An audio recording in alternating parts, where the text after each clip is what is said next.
कहानी की शुरुआत में हम टाइलर नाम के एक अमीर लड़के को देखते हैं जिसने अपनी गर्लफ्रेंड मार्गोट के साथ डिनर डेट पर जाने का प्लान बनाया। वो दोनों हॉथरोन नाम के एक महंगे रेस्टोरेंट में जाने वाले थे जिसका मालिक शेफ जूलियन था। ये रेस्टोरेंट एक आइलैंड के बीचों बीच बना हुआ था, इसीलिए वो दोनों एक बोट लेकर आइलैंड तक पहुँचे। उनके अलावा वहाँ और भी कई अमीर लोग मौजूद थे। खैर जल्द ही सब लोग रेस्टोरेंट में पहुँचे जहाँ हेड वेट्रेस एल्सा ने उनका स्वागत किया। फिर उसने सारे गेस्ट्स को पूरा रेस्टोरेंट घुमाया। एल्सा ने कहा कि यहाँ का स्टाफ बिल्कुल परिवार की तरह मिलजुल कर रहता है। वो सब सुबह 6 बजे से लेकर रात 2 बजे तक मन लगाकर काम करते हैं। आखिरकार सारे गेस्ट रेस्टोरेंट में जाकर अपनी अपनी सीट्स पर बैठ गए। उनके ठीक सामने किचन थी जिसमें कई सारे शेफ बड़ी बारीकी से डिनर तैयार करने में लगे हुए थे। तभी एल्सा ने सभी गेस्ट को समझाया कि देखो खाना आपके सामने ही बनेगा, लेकिन फोटो मत खींचना, वो अलाउड नहीं है यहाँ पे। इसके बाद जब उनका मेन शेफ वहाँ पहुँचा तो एल्सा ने उसे बताया कि टाइलर अपने साथ किसी मार्गोट नाम की लड़की को लाया है, लेकिन उसका नाम तो लिस्ट में है ही नहीं। तब ये पता चलता है कि टाइलर ने करीब 1 साल पहले इस रेस्टोरेंट में सीट बुक की थी, पर उस वक्त उसकी गर्लफ्रेंड कोई और थी। इसका मतलब ये था कि मार्गोट का यहाँ होना नहीं बनता। ये देखकर जूलियन थोड़ा नाखुश तो हुआ, लेकिन उसने इस बात को नजरअंदाज कर दिया। इसके बाद डिनर की शुरुआत हुई जिसमें पहली डिश को सबके सामने पेश किया गया। जैसे ही वो सब खाने लगे तो टाइलर ने चुपके से एक फोटो ले ली। हर कोई खाने की तारीफ कर रहा था, पर मार्गोट को इतना कोई पसंद नहीं आया। इसके बाद स्टाफ ने दूसरी डिश को पेश किया और शेफ ने खुद बाहर आकर सारे गेस्ट का स्वागत किया। उसने सबसे कहा कि वो खाना सिर्फ स्वाद के लिए नहीं, बल्कि ध्यान से उसकी बारीकियों को देखते हुए मजे लेकर खाएं। फिर उसने सबको अपनी डिश और उसके पीछे की कहानी के बारे में बताया। मार्गोट को उसकी बातें कुछ खास नहीं लगी, मगर टाइलर की तो आंखें ही भर आई। इसके बाद उसने फिर से शेफ की नजरों से बचकर खाने की एक और तस्वीर ले ली। फिर टाइलर कहने लगा कि भाई मुझे तो जगह बहुत बढ़िया लगी, मगर मार्गोट ने कहा कि हाँ ठीक है, इतना भी कुछ खास नहीं है। खैर बाद में शेफ ने सबको अगली डिश दी जिसमें सिर्फ अलग अलग तरह की 5 सॉसेस थी, लेकिन उसके साथ उसने ब्रेड नहीं दी, क्योंकि उसका मानना था कि ब्रेड तो साले गरीब खाते हैं। ये सुनकर बिजनेसमैन ने कहा कि ये कैसी बचकानी बात हुई, और उसने एल्सा से ब्रेड लाने को कहा। जब एल्सा ने ब्रेड लाने से मना कर दिया तो वो तीनों बिजनेसमैन कहने लगे कि वो इस रेस्टोरेंट को बंद करवा देंगे, लेकिन एल्सा ने फिर से इनकार करते हुए कहा कि उन्हें वही खाना पड़ेगा जो उन्हें परोसा जा रहा है। मार्गोट को इस बार तो खाना इतना वाहियात लगा कि उसने खाने से ही मना कर दिया। फिर कुछ देर बाद शेफ ने अपनी अगली डिश पेश की जिसका नाम था मेमोरी। फिर उसने सबको उस दिन की कहानी सुनाई जब उसका बाप घर पर शराब पीकर आया और उसकी माँ को पीटने लगा। जल्द ही वो टेलीफोन की तार से उसकी माँ का गला घोंटने लगा, मगर तभी ऐन वक्त पर जूलियन ने अपने पिता के पेट में कैंची घोंप कर उसे मार डाला। ये सुनकर सारे गेस्ट थोड़े घबरा गए, पर उन्होंने सोचा कि शेफ ने अपनी डिश को और खास बनाने के लिए झूठी कहानी बनाई होगी। फिर जल्द ही उनके सामने पका हुआ मांस और टाकोस पेश किए गए। हैरानी की बात तो ये थी कि हर एक टाको पर एक तस्वीर बनी हुई थी, जिसे देखकर गेस्ट्स को अपनी जिंदगी की कोई घटना याद आएगी। हम देखते हैं कि फूड क्रिटिक के टाको में उन रेस्टोरेंट्स की तस्वीरें थी जिनके रिव्यू उसने लिखे थे। वहीं मूवी एक्टर के टाको में उसकी सबसे घटिया फिल्म की तस्वीर थी। इधर तीनों बिजनेसमैन के टाकोज में उनके गैर कानूनी बैंक अकाउंट्स की डिटेल्स थी। उन्होंने तुरंत एल्सा को बुलाकर पूछा कि आखिर रेस्टोरेंट को इन डिटेल्स के बारे में कैसे पता चला। उन्होंने रेस्टोरेंट को बंद करवाने की धमकी भी दी, मगर एल्सा ने कुछ भी बताने से साफ इनकार कर दिया। उधर एन के टाकोज में रिचर्ड और एक जवान लड़की की तस्वीर थी। उसने रिचर्ड से पूछा कि ये सब क्या है, पर रिचर्ड ने कहा कि उसे इसके बारे में कुछ नहीं पता। वहीं टाइलर के खाने में वो चुपके से रेस्टोरेंट के खाने की तस्वीरें लेता हुआ दिख रहा था। ये देखकर वो काफी घबरा गया और उसने सोचा कि उसे शेफ से माफी मांगनी चाहिए, लेकिन मार्गोट ने कहा कि वो कुछ ज्यादा ही सोच रहा है। तभी वो उठकर वॉशरूम चली गई। तभी शेफ उसके पीछे वॉशरूम में आ गया और उससे पूछा कि आखिर वो कौन है। मार्गोट ने उसे अपना नाम बताया, पर फिर शेफ कहने लगा कि उसे आज यहाँ नहीं आना चाहिए था। खैर बाद में जब मार्गोट अपनी सीट पर गई तो शेफ अपने स्टूडेंट जेरेमी को सबके सामने लाया। शेफ ने बताया कि उसी ने अगली डिश को तैयार किया है,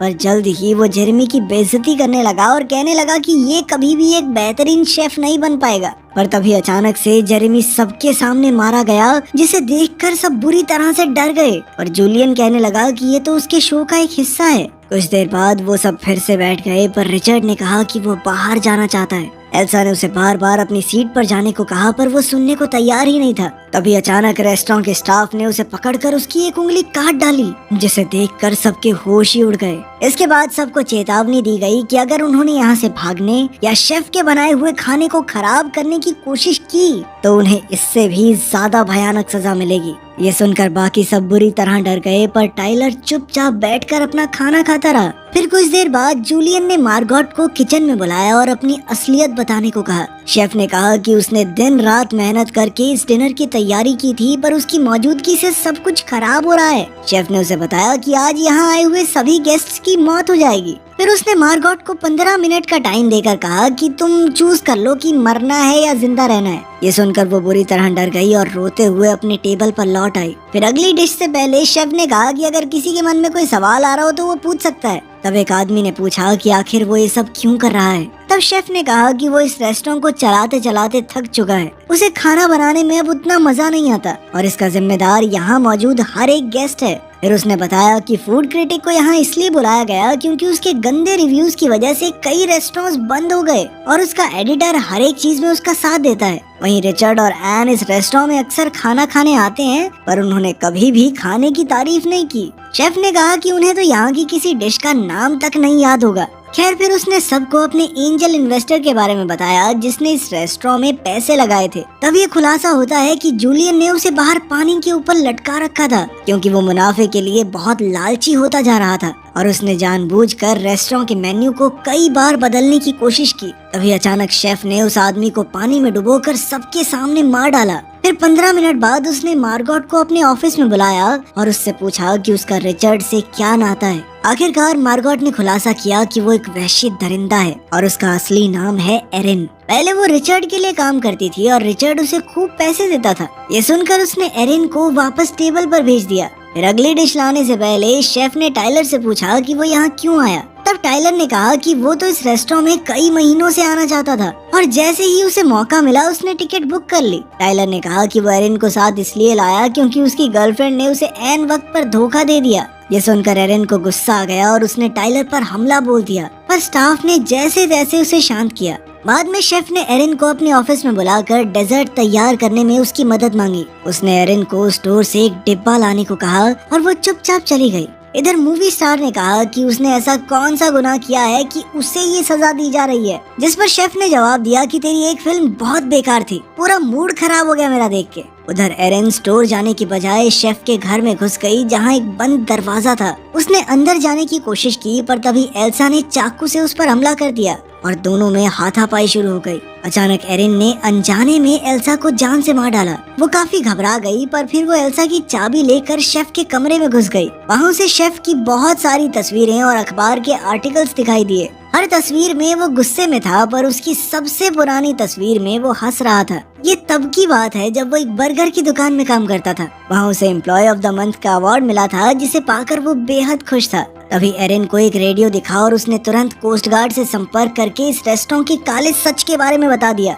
इसके बाद वो डब्बा लेकर रेस्टोरेंट लौट आई। जल्द ही कोस्ट गार्ड रेस्टोरेंट के बाहर आ पहुंचा तो जूलियन ने सबको धमकी देकर कहा कि कोई भी उसकी शिकायत नहीं करेगा, ठीक है। फिर गार्ड ने अंदर आकर कहा कि उसे यहाँ कई सारे कत्ल होने की खबर मिली है, और फिर शेफ कहने लगा कि यहाँ तो सब कुछ ठीक है। तब गार्ड ने मूवी स्टार को पहचान लिया और उसका ऑटोग्राफ मांगा, और मौका पाते ही स्टार ने अपने ऑटोग्राफ के साथ लिख दिया कि हमारी मदद करो। ये देखते ही गार्ड ने अपनी बंदूक शेफ की ओर तान दी। आखिरकार सबने चैन की सांस ली और गार्ड को शेफ की सारी सच्चाई बता दी। मगर तब ये खुलासा होता है कि गार्ड की बंदूक तो नकली थी और सारा स्टाफ हंसने लग गया। फिर शेफ ने कहा कि ये कोई गार्ड नहीं है, मेरे लिए काम करता है ये। आखिरकार शेफ ने आखिरी डिश पेश की तो एरिन को एक तरकीब सूझी। वो कहने लगी कि उसे खाना पसंद नहीं आया। इससे शेफ थोड़ा परेशान हो गया और पूछने लगा कि क्या पसंद नहीं आया तुम्हें। वो कहने लगी कि उसे बहुत भूख लगी है और शेफ उसे अच्छा खाना नहीं खिला पाया। ये सुनकर तो शेफ की ईगो पे बात आ गई और वो एरिन से पूछने लगा कि वो क्या खाएगी। तब एरिन ने कहा कि वो अमेरिकन चीज बर्गर और फ्राइज खाना चाहती है। जिसके बाद शेफ तुरंत किचन में जाकर खाना बनाने में जुट गया।